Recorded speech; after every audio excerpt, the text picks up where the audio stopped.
Wow, I'm doing a YouTube video. It's been a while. What's up to my 2021 followers, subscribers? What's up? So I'm just gonna be doing a story time. I know it's been a long time, and it's gonna be actually a drunk story time. So I've got my little Stitch shot glass and a little Smirnoff, which I might start drinking from the bottle. And you know what? I'm gonna talk to you because I want to get some shit off my chest. Maybe it'll help me mentally. Salud. And YouTube, I'm 24 years old, so don't you dare take this down. Okay, let's get started. This story time is actually about family. Sorry, so-called family. Family is reserved for real family. So how do I start this? Okay. So this is about my uncle and my cousins. So how do I start this? I don't even know. I've been ranting for so long and I don't know how to say it to a camera. So I have an uncle out here. I have an uncle and 3 cousins. Let's just say that for now, 3 cousins.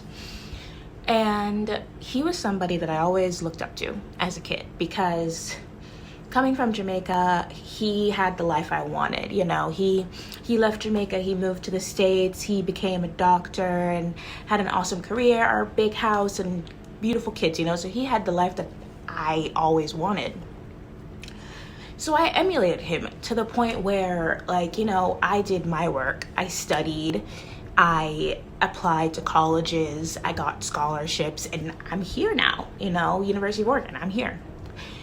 So after I came here, he moved to Oregon because originally he was in California. He moved to Oregon, and I really and truly believe that it was partly because of me. I was here and I was alone. Like, I didn't have any family members, and he was in California, so he was technically the closest. So he moved out here with a job, and I really thought, you know, partially it was because of me. So I would think that having him move out here and having my cousins out here would be, like, you know, awesome. Like, I have family, I wouldn't be alone, cool. I also kind of hated it because I really did like my independence. I did like, I won't say being alone, but I liked at the same time learning to be an adult outside of my family. So he's here, and here's where the problems start kicking in. It was about 2 years ago for my mother's 50th birthday. Now, I wanted my mom to be here because I consider 50 to be it's a pretty big birthday. You want to celebrate that with your mom, you know? So I wanted to fly my mom out here. He instead did that. He flew her and my grandmother out here because, I don't know, my grandma, she's really sick, and I don't know, whatever medical treatment she can get out here is so much better than back home.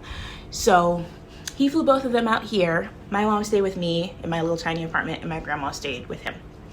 So this was after they had left. My mother had told me that he was telling my grandmother that I waste all my money on hair and rings. Now, let me, like, clear this up real quick. First of all, he is not even a black man. He's like a very fair-skinned brown man with like really nice hair. A man. His kids, because he had them with like really, I don't know, like Mexican or Latina or white women. So their hair is also like really nice and fair. I am a fully black woman. I mean, obviously I have fair skin, so I'm mixed, but I'm black. So I have to spend money on my hair because if I don't, it looks ratchet, it looks really awful, like, seriously. And it's also not my fault that it is incredibly expensive to get your hair done out here. I mean, this was $150 to do, which was a discounted price for me because I knew the person who was doing it. My rings, while they look Cartier, which is the point because they're dupes, I got from Amazon for $2. I actually bought only one of these rings, this one, which was $6 at a street fair. All the other rings, which are fake Cartier rings, were rings I asked for, which my mother bought me for my birthday, which she always forgets my birthday, two years ago. And they all cost $2, $2.50. I don't think they sell them anymore, but yeah, they're fake Cartiers. I realize I haven't been doing much of the drinking part of this, so yeah. Sorry. So any of the money that I spend on my hair or my rings is money that I make, because you know, I work 3 jobs here at the University of Oregon. 3 jobs. Why? Because as an international student, it's hard enough for me to make money. What we make on the university is a little bit less than minimum wage. So it's my hard-earned money, and I'll use it however I want. So that was the beginning. So yeah, he was bad-mouthing me to my grandmother. Wow, this is even hard liquor. Bad-mouthing me to my grandmother. And I always wonder, like, why? Why? What did you ever do to this person, right? So I have visited him like a few times, because it's nice when it's like the holidays and I have literally nowhere else to spend like Christmas and that stuff. You don't want to spend holidays alone. So I would normally go over to his place in wherever he is, California. And there was this one time that I went there, like I guess really the first time I really went there, and I was on my period. Sucks, right? So, and I hate having to out this. So for girls, please tell me, when you have your period, for girls that use pads, when you have your period, what do you do when you dispose of your pads? I literally looked this up online, because this is what my mom taught me to do when I first started. She always told me, wrap it up in like a piece of toilet paper, or they give you baggies or something, wrap it up and, like, you know, you put it in a waste bin. That's what you do, right?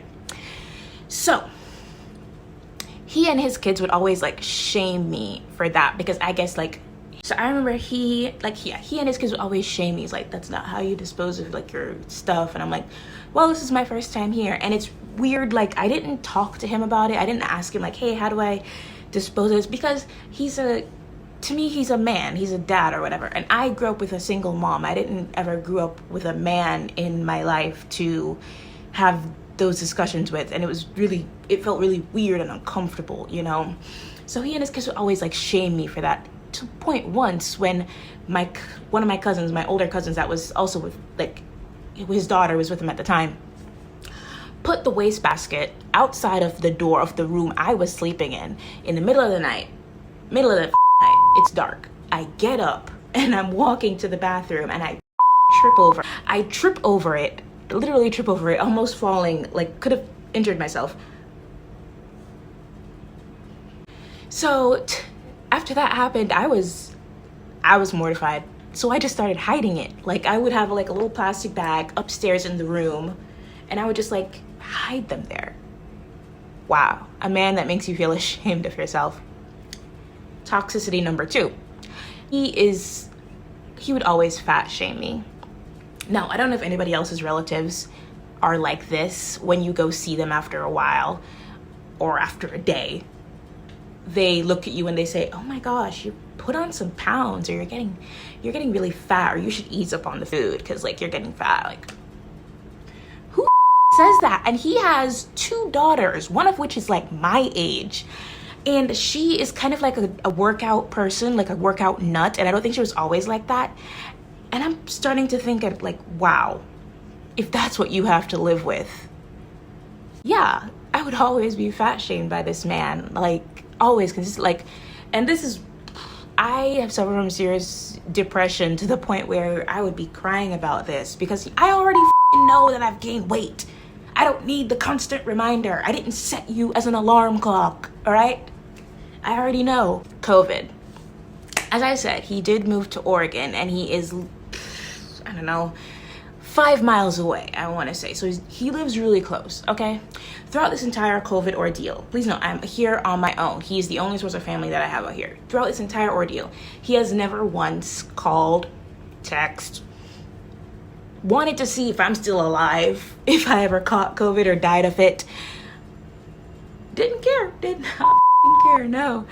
So this is a pandemic that's affected so many people, and I'm blessed to know that I've never caught it, to the point now that we are vaccinated and we don't really have to wear masks anymore. Still haven't caught it. But to have your family member not care enough to send you one message, one call, it doesn't take long to press dial, right? 4th toxicity right there. So now all of that, I just recently ish started crying about this stuff. Like, what's going on? What's wrong with me? Making me feel like, what's wrong with me? No, what's wrong with this man? And I've written him like a little letter, and I don't have the balls to send it because I'm not in the mood for the blow up of my family, because I don't want infighting in my family, you know? I've always been the peacemaker of my family, trying to get everybody together because everybody hated everybody before I was even born. Now I'm just like, I want to send it. I don't want to, yeah. So here's to me putting it out there on the internet like everybody else does when they have pain. It's just, by the way, if you are over 21, I do recommend you buying this Smirnoff Green Apple because it tastes just like Jolly Rancher and I love it so much. So thank you for listening to me just bitching about my family. I appreciate it, even if nobody sees this, which more than likely nobody will, but yeah, bye. And hey, if you want more shit, like, comment, and subscribe.